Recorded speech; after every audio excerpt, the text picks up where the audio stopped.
Hello everyone, how to tools back with another new video, and in this video I'm going to show you how to log out all the from all device in your Facebook.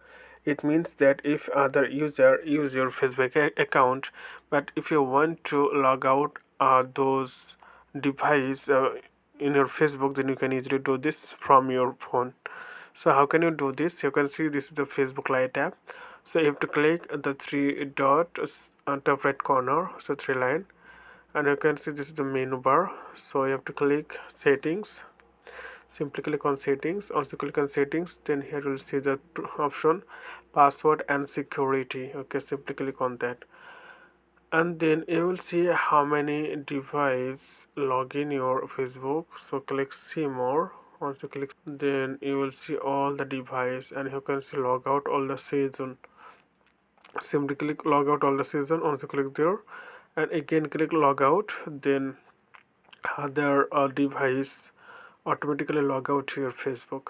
So okay friend, I hope this video is helpful for you. So today's no more, and thank you for watching.